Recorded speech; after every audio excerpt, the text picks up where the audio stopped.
बड़ी सुंदर स्तुति की वृत्तासुर। क्या कह रहे हैं? हे हरि तब पादैक मूलम। हे हरि आप ऐसी कृपा करो कि मैं आपके दासों के दासों के दासों का भी दास बन जाऊं। भगवान ने पूछा हमारा दास क्यों नहीं बनना? अरे लोग डायरेक्ट हमारा दास बनते हैं सीधे सीधे, तुम कह रहे हो दासों के दासों के दासों का भी दास बन जाऊं। वृत्तासुर ने कहा इसके दो कारण हैं।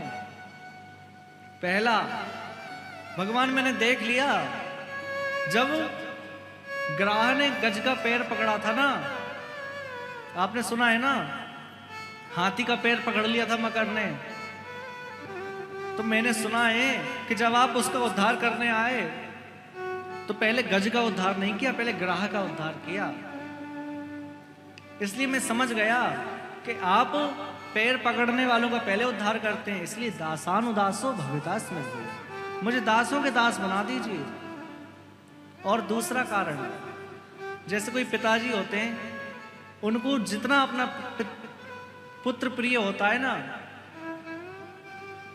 उससे भी ज्यादा जब वो दादाजी बनते हैं तब उनको पौत्र प्रिय होता है। पुत्र से ज्यादा पौत्र प्रिय होता है ना। और यदि वो स्वस्थ रहें तो पौत्र का भी जब पुत्र होता है तो कितनी खुशी होती है। इसी प्रकार मैं जानता हूं आपको आपके दास बहुत प्रिय हैं, लेकिन दासों के दासों के दासों का भी दास बन जाऊं मैं, ऐसी कृपा करो। ये मन सदा आपके ही स्मरण में लगा रहे, ये काया सदैव आपके ही सेवा में लगी रहे, ऐसी कृपा करना, ऐसी कृपा करें। और दूसरी बात क्या मांगी है? ननाक पृष्ठम न च पारमेष्टम न सार्वभौमम न रसाधिपत्यम न योग सिद्धिर पुनर्भवम वा समंजसत्वाम विरहई एकांक्षी। विरहई एकांक्षी, विरह मांगा है। और हम भी भगवान से कहें, क्या कहें भगवान से? तुम चंदन बनो मैं पानी बनूं, तुम चंदन बनो मैं पानी बनूं, तुम चंदन बनो मैं पानी बनूं, तुम चंदन बनो मैं पानी बनूं, तुम चंदन बनो मैं पानी बनूं, तुम चंदन बनो मैं पानी बनूं, तुम चंदन बनो मैं पानी बनूं, तुम चंदन बनो मैं पानी बनूं। आप चंदन बन जाओ, मैं पानी बन जाता हूँ, फिर कहाँ मिलेंगे? मस्तक पर मिलेंगे मोहना, मस्तक पर मिलेंगे मोहना, मस्तक पर मिलेंगे मोहना, मस्तक पर मिलेंगे ओ मोहना, वो तेरे संग में रहेंगे ओ मोहना, तेरे संग में रहेंगे ओ मोहना, ओ मोहना, ओ मोहना, ओ मोहना, ओ सोहना, ओ मोहना, ओ सोहना, ओ मोहना, ओ सोहना, तेरे संग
पुष्प बनो मैं धागा बनो तुम पुष्प बनो मैं धागा बनो तुम पुष्प बनो मैं धागा बनो तुम पुष्प बनो मैं धागा बनो तुम पुष्प बनो मैं धागा बनो तुम पुष्प बनो मैं धागा बनो तुम पुष्प बनो मैं धागा बनो भगवान से कहें आप पुष्प बन जाओ और मैं धागा बन जाता हूँ, फिर कहाँ मिलेंगे?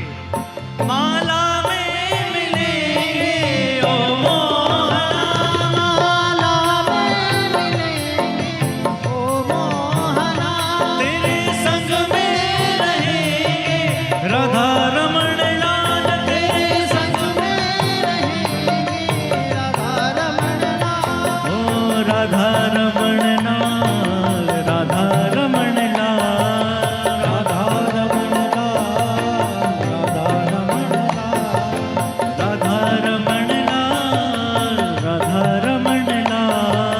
राधा रमण लाल राधा रमण लाल तेरे संग में रहेंगे राधा रमण लाल। संग में रहेंगे जय राधा हो। रमण लाल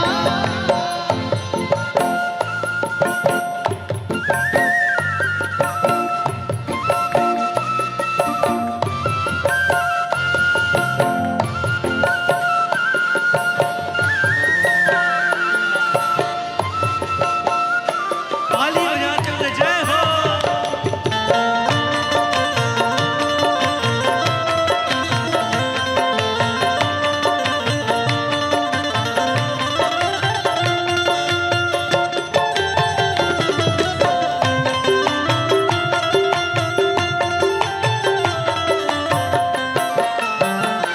तुम मुरली बनो मैं ताना बनो, तुम मुरली बनो मैं ताना बनो तुम मुरली बनो मैं ताना बनो, तुम मुरली बनो मैं ताना बनो तुम मुरली बनो मैं ताना बनो, तुम मुरली बनो मैं ताना बनो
ओ मोहना तेरे संग में रहेंगे ओ मोहना ओ तेरे संग में रहेंगे ओ मोहना तेरे संग में रहेंगे ओ मोहना ओ तेरे संग में रहेंगे ओ मोहना तेरे संग में रहेंगे ओ मोहना ओ गोविंद राधे गोपाल राधे गोविंद राधे गोपाल राधे ओ गोविंद राधे गोपाल राधे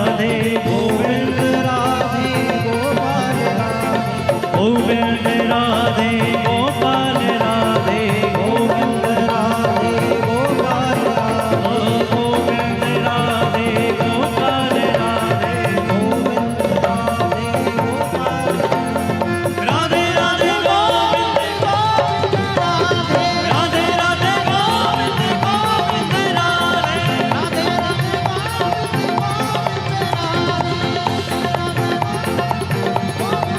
ओ गोविंद राधे गोपाल राधे गोविंद राधे गोपाल राधे राधे गोविंद राधे राधे राधे गोविंद गोविंद राधे राधे ओ गोविंद राधे गोपाल राधे गोविंद राधे गोपाल राधे गोविंद राधे गोपाल राधे गोविंद राधे गोपाल राधे गोविंद राधे गोपाल ओ राधे गोविंद राधे गोपाल राधे गोविंद राधे गोपाल राधे राधे गोविंद गोविंद राधे राधे राधे गोविंद गोविंद जय जय राधे राधे राधे गोविंद गोविंद राधे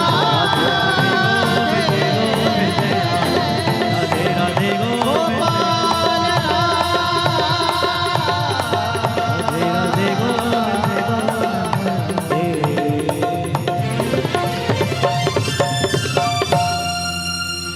तुम पुष्प बनो मैं धागा बनो तुम पुष्प बनो मैं धागा बनूं तुम पुष्प बनो मैं धागा बनो तुम पुष्प बनो मैं धागा कहाँ मिलेंगे माला में मिलेंगे राधा रमण लाल माला में मिलेंगे राधा रमणा ओ माला में मिलेंगे राधा रमण लाल माला माला में मिलेंगे राधा रमण लाल वृंदावन बिहारी लाल की जय। बड़ी सुंदर वृत्तासुर ने स्तुति करी है। इसके बाद समुद्र मंथन की कथा है। देवताओं ने और राक्षसों ने मिलकर समुद्र मंथन किया, जिसमें से अमृत निकला, लक्ष्मी जी निकली, आदि आदि सब मणि निकले। बड़ा सुंदर समुद्र मंथन किया। और नवम स्कंद में सूर्यवंशी राजाओं का चरित्र है। सूर्यवंश में अनेक अनेक प्रतापी राजा हुए हैं। महाराज अम्बरीश एक छत्र सम्राट हैं, लेकिन मंदिर में स्वयं झाड़ू लगाते हैं, स्वयं पूजा के लिए पुष्प चुनकर लाते हैं। एक छत्र सम्राट हैं, चाहते तो नौकरों से भी करवा लेते, लेकिन स्वयं अपने हाथों भगवान की सेवा करते हैं। महाराज अम्बरीश, महाराज हरिश्चंद्र बड़े प्रतापी राजा हुए हैं सूर्यवंश में। इसी वंश में आगे चलकर महाराज अज हुए हैं। अज के पुत्र दशरथ हुए हैं, जिनके यहाँ 4 लालाओं का जन्म हुआ है, जिसका उत्सव हम लोगों ने सुबह मनाया। सबने खूब उत्साह से जन्म मनाया ना राम जी का। 4 पुत्र का जन्म हुआ है। और कृष्ण चरित्र जब तक समझ में नहीं आएगा, जब तक हम रामचरित्र नहीं समझेंगे। हमको रामचरित्र समझना बहुत आवश्यक है, क्योंकि भगवान श्री कृष्ण है लीला पुरुषोत्तम। और राम जी हैं मर्यादा पुरुषोत्तम। तो जब तक हम मर्यादा नहीं समझेंगे तब तक हम लीला भी नहीं समझ पाएंगे। इसलिए यहां पहले राम जी का चरित्र सुनाया, उसके बाद श्री कृष्ण जी का जन्म सुनाया है। हर मां चाहती है मेरा पुत्र राम जैसा हो, हर पिता चाहता है मेरा पुत्र राम जैसा हो, हर पत्नी चाहती है मेरा पति राम जैसा हो, हर मित्र चाहता है मेरा मित्र राम जैसा हो, और कहां तक कहूं हर शत्रु चाहता है कि अगर शत्रु मिले ना तो राम जैसा मिले। हम लोग राम कथा सुनते हैं प्रातः सत्र में, जब भगवान श्री राम का युद्ध हुआ रावण से, तो एक बार भगवान श्री राम को इतना क्रोध आया, इतना क्रोध आया, भगवान श्री राम ने बाणों की बौछार कर दी, घायल हो गया बुरी तरह से रावण। लेकिन भगवान श्री राम चाहते ना उसी समय रावण को धराशायी कर देते। लेकिन क्या विचार किया कि अब ये रथ विहीन है, इसके पास शस्त्र नहीं है, और शस्त्रहीन शत्रु को मारना नहीं चाहिए। इसलिए रावण के रक्षकों से कहा जाओ इसको ले जाओ, ले जाकर इसकी मलम पट्टी कराओ, जब ये स्वस्थ हो जाएं तो इनसे कहना पुनः युद्ध भूमि में आए और मैं पुनः युद्ध करूंगा। मारा नहीं। हर शत्रु चाहता है मेरा शत्रु हो तो राम जैसा हो। अद्भुत राम जी का चरित्र है। इसके बाद कृष्ण वंश सुनाया है, इसके बाद चंद्रवंश सुनाया है, जिसमें हमारे प्रभु श्री कृष्ण पधारे हैं। चंद्रवंश में बड़े प्रतापी राजा हुए हैं, महाराज यदु, महाराज पुरु आदि आदि सब राजा हुए हैं। यदु महाराज से यदुवंश चला तो पुरु महाराज से पुरुवंश चला। यदुवंश में श्री कृष्ण बलराम हुए, पुरुवंश में पांडव कौरव हुए, जिनकी कथा हम लोगों ने परसों सुनी थी। राजा उग्रसेन हैं जो मथुरा की राजधानी पर राज्य करते हैं, लेकिन उग्रसेन के जो पुत्र हैं, उग्रसेन का जो पुत्र है ना बड़ा ही दुष्ट है, जिसका नाम है कंस। बड़ा दुष्ट है, संपूर्ण पृथ्वी को परेशान कर रखा है, आतंक फैला रखा है। सभी देवता मिलकर गए और जाकर प्रार्थना करी, भगवान अब आप पधारिए, क्योंकि ये कंस अब हमारे हाथ नहीं आने वाला, अब तो ये कंस आपसे ही सुधरेगा। अब आप चलिए राक्षसों से विहीन कीजिए पृथ्वी को। पृथ्वी माता खुद गौ माता का रूप धर के गई है, भगवान के पास प्रार्थना करी। तब भगवान ने वचन दिया कि जाओ, जाकर सब ब्रज में अनेक ग्वाल वाल बन जाओ और सब अपनी अपनी शक्तियों के साथ आना, क्योंकि मैं भी अपनी शक्ति के साथ ही आऊंगा। वचन दे दिए, वसुदेव ग्रह साक्षात, वसुदेव जी के हमें पुत्र बनकर आऊंगा। अब यहां कंस अपनी चचेरी बहन देवकी का विवाह कर रहा था अच्छा दिखने के लिए, क्योंकि जो दुष्ट लोग होते हैं ना वो कभी कभी ऐसे कार्य करते हैं जिससे लोगों को लगे कि ये बड़े अच्छे हैं। अपनी चचेरी बहन का विवाह कर रहा था, अपने स्वयं हाथों से रथ हाँक कर छोड़ने जा रहा था। आकाशवाणी हुई कि जिस बहन को तू इतने प्यार से विदा कर रहा है ना, प्रेम से विदा कर रहा है, इसी बहन का अष्टम लाल तुम्हारा काल होगा। अब जैसे ही सुना, देवकी के बाल पकड़कर खींच लिए, उतार लिया रथ में से, ले जाकर देवकी वसुदेव जी को कारागृह में बंद कर दिया।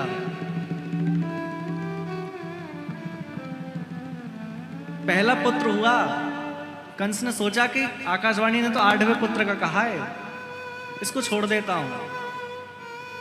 इतने में नारद जी आ गए, हाथ में कमल का पुष्प है। कहने लगे कंस, अरे महाराज कंस, मैं एक दुविधा में पड़ा हूं। कंस ने पूछा क्या दुविधा में है? पूछने लगे कि ये जो मेरे हाथ में कमल है इसमें 8 पंखुड़ियां हैं, लेकिन मुझे समझ नहीं आ रहा कि इसमें पहली कौन सी और 8वीं कौन सी है। क्या पूछा? इसमें पहली पंखुड़ी कौन सी और 8वीं कौन सी है? इधर से गिनता हूं तो ये पहली आती है, ये 8वीं आती है। उधर से गिनता हूं तो ये पहली आती है, इधर की 8वीं आती है। कंस ने सोचा ये समस्या तो हमारे साथ भी है। अरे क्या पता कौन सा 8वां पहला बन जाए, पहला 8वां बन जाए। खतरा नहीं लेना चाहिए। पहले पुत्र को मंगवाया और उसको मार डाला। ऐसे 5 पुत्रों को, 6 पुत्रों को मारा है कंस ने। 7वें पुत्र के रूप में श्री बलराम जी, जो कि देवकी के गर्भ में आए, पर भगवान ने माया को आदेश दिया कि जाओ, जाकर तुम रोहिणी के गर्भ में स्थापित हो जाओ। तो माया ने देवकी का गर्भ रोहिणी के गर्भ में स्थापित कर दिया। कंस को लगा कि 7वां गर्भ नहीं हुआ। अब 8म गर्भ की बारी है। 8म गर्भ में हमारे प्रभु श्री कृष्ण आने वाले हैं। हमारे श्री कृष्ण आने वाले हैं। अब तो वायुमंडल एकदम स्वस्थ हो गया, एकदम स्वच्छ हो गया। भाद्रपद का महीना है, कृष्ण पक्ष है, अष्टमी तिथि आ गई, पूरा दिन निकल गया और रात्रि का समय आया। मध्य रात्रि है। अष्टमी तिथि की जैसे ही मध्य रात्रि आई, कंस कारागृह में चतुर्भुज भगवान श्री कृष्ण चंद्र प्रकट हो गए। श्री कृष्ण चंद्र भगवान की, बाल कृष्ण लाल की। भगवान प्रकट हो गए। रोए नहीं यहां। क्यों? क्योंकि राम अवतार में रोए थे तो दासियां उपहार लेकर दौड़ी थी। यहां रोएंगे तो कंस मामा तलवार लेकर दौड़ेंगे, इसलिए रोए नहीं। चुपचाप सारी विधि बतला दी कि मुझे टोकरी में रखकर ले जाना, नंद बाबा के यहां छोड़ आना। सब विधि बतला दी। अब जैसे ही वसुदेव जी ने टोकरी में रखा भगवान को, सारे बंधन छूट गए। क्योंकि जब तक हम भगवान को धारण नहीं करते तब तक ही हमें सारे बंधन रहते हैं। जिस समय हम भगवान को अपने हाथों में धारण कर लें, फिर कोई बंधन नहीं रह जाता। सारे बंधन छूट गए। द्वारपाल सब मूर्छित हो गए। निकले हैं वसुदेव जी। मंद मंद फुहार होने लगी। यमुना जी में पहुंचे। अब यमुना जी ऊपर आ रही हैं। ऊपर क्यों आ रही है? एक संत कहते हैं कि यमुना जी हैं भगवान कृष्ण की पटरानी। पटरानी है ना यमुना जी। तो यमुना जी मानो चरण छूने आ रही हैं भगवान के। पहली बार दर्शन हुआ है अभी, चरण छूने आ रही हैं। भगवान श्री कृष्ण ने कहा, अरे तुम्हें हमारे चरण छूने की पड़ रही है? देख नहीं रहे हो तुम्हारे ससुर जी डूबे जा रहे हैं। चरण नीचे लटकाया, वहीं से चरण छू के यमुना जी वापस चले गए। वसुदेव जी पहुंचे नंद भवन में। लाला को लिटाया है। वहां जो लाली थी उसको उठाया, लेकर आए।